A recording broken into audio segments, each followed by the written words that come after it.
Story number one.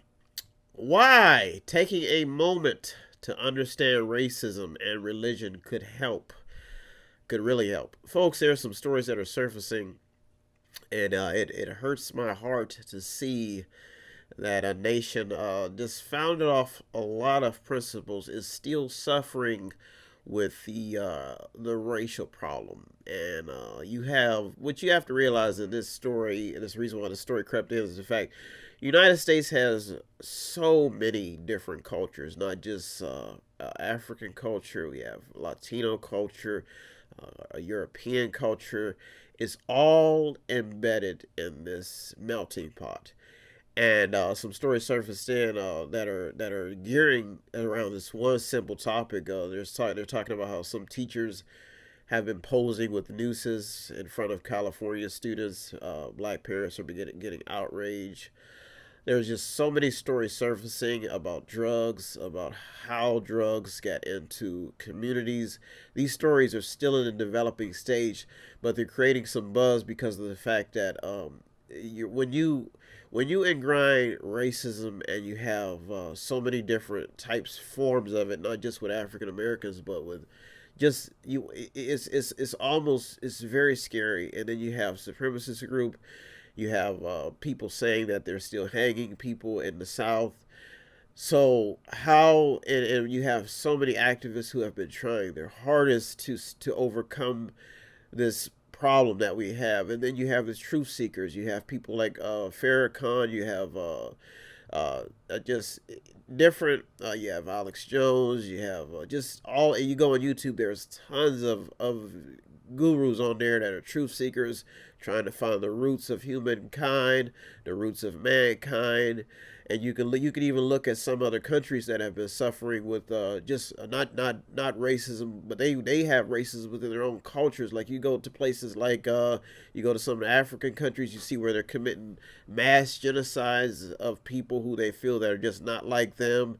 You can even go to Syria right now. We cannot forget Syria. Syria is you have Assad torturing his own citizens. They're saying that these people are going through massive torture camps. I mean, it's sad. And you have, even what you look at what's happening at the border here, and you look at what happens on the border. So you have all these different cultures mixing into one world, and then you get the people who care, the people who actually care, who actually give money and donate, and then you get the people who do not care, who have no sense of what's going on in the world, have no care, have no values, have no type of sense of moral compass, and it is creating a big mess. But these stories creep in, and people are working very hard to try to stop this racial divide that is not just embedded in America. It's embedded all over the world. They even have problems with this in the United Kingdom.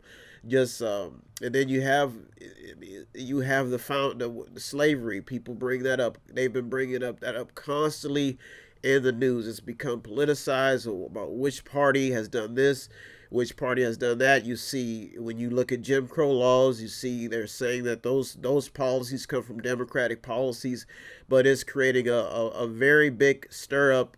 Always, because they're putting the cops into it, the police. They're saying that the police are very brutal to minority, and then they talk about eugenics. If people don't know what eugenics is basically a purification of people saying that without this race we can have a better life. So eugenics comes, I mean, that stems all the way back from Egyptian culture. So it even goes into Hitler's theology. So you're starting to see these things still taking form, where people believe that we're just gonna all of a sudden have a peaceful life if this is done this way and this is done a certain way. Nobody seems to want to have open mind, and you see it happening even in far right wing and left wing radio, where these activists get people feeling that they have to go out and shoot other people, or have to go out and they're obligated to save America or save some country. These people start getting radicalized, and then so this has become a prime topic in mediation, in the Mediator, because of the fact that people are still. I mean, you have some states, some colleges are starting to get rid of frats and sororities because because of hazing and things like that. Even in San Francisco, they're talking about how there's a Democrat under fire for repeated use of the N-word. You have the N-word used constantly in African American culture, in rap music, and it's used constantly. Some say the word stems from way back in Africa. The original word means kings, and then they're talking about how they used it in slavery. So they've pretty much demoralized the N-word. You hear it fluently. I mean, there's not one, probably you may hear a few rap songs where don't hear that word. It's fluently used. Then you got all these cultural wars going on within this country when you talk about religion, the truth, where religion comes from, the cultures, the customs, and people are talking about how to worship God. You see the attack on Christianity. You see the attack on Islam. All of these, you see the attack on Jewish faith. So all these faiths, and the fact is that they're all in one country. I can guarantee you there's going to be some chaos and corruption at the end of the day. Even with the opioid addiction, there's talk about that going on in the news. There's stories surfacing about how they were prescribing for people to get off of it. They were prescribing more to whites than they were blacks. And then and then they're talking about they're having a demand for crosses to be removed at courthouses, and even in China, the Chinese officials are warning that Christianity is a huge harm to society. In Pennsylvania, a school is talking about dropping "God Bless America" after the pledge. Folks, in every civilization, in every culture, there's a belief in God. There's a belief that something is controlling all of this. Our thoughts, our intellect. You can look at every civilization that has found some meaning to life.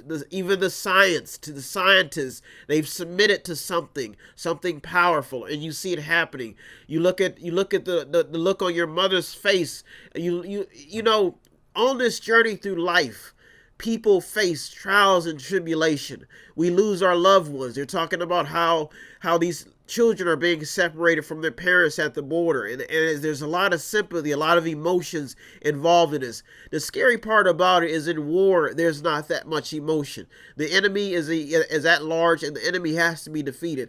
But in this new world we live in, there's a lot of resources. There's a lot going on. There's a lot happening where people are starting to realize that maybe we human beings do have a purpose on this planet, and maybe there are just some of us who just don't seem to understand that. When you become radicalized in this thought of thinking that superiority is amongst your culture or your race, then that's what the big problem is, and that's why this story probably will continue to be alive, because you have a lot of ignorance out there, you have a lot of disrespect, and you have a lot of people who just don't know what is actually happening. They don't take the time to get educated. They don't take the time to read, and this story is just developing, but it's been in the news quite a bit because of, just so many different types of stories that come along with people not understanding where racism stems from, where people not understanding even their own faith. A lot of people don't do research on their own religion. They don't understand certain things. The scariest part about this culture in America is the fact that people who have an open mind and who understand things a little bit more are often closed out to people who don't want to branch out and expand their horizon with the knowledge. And that is one simple problem that we may be having in America right now, is the fact that there are people who understand what's happening. There are people who see the big picture, but there's a lot of people who have no clue what's happening. They have no clue what's happening around them, and that's why I find it I have to motivate myself every week to look over 200 stories. I have to go through story after story, and it gets depressing sometimes. It gets tough, but I have to go through it just to keep my audience informed. The people out there who want to stay informed, want to know which stories are important and which stories are just benefiting you and why things are happening around you. People, they were talking about the polls. They were very disappointed about the turnout for this last May 7th election. So in local wise, people are just they've become so accustomed and comfortable that they've forgotten the true purpose of living in a representative republic and a representative democracy. A lot of just people just I guess they just either they never knew, they don't know, or they will never know. And right now, a lot of people are trying to get people informed. You want to contribute in any way, you're in the Mediator with me, Brian West, where it is my supreme duty every week to give you the top 8 headlines developing news stories that made it throughout the week. That was story number 1. If you want to help out any way, all you have to do is visit www.method8inc.com, method8inc.com, where you can buy something, click on something, watch something, or just read something, or you can just sponsor the program. If you need help, then dial your operator. Have no fear, fellow citizens. The Mediator is here.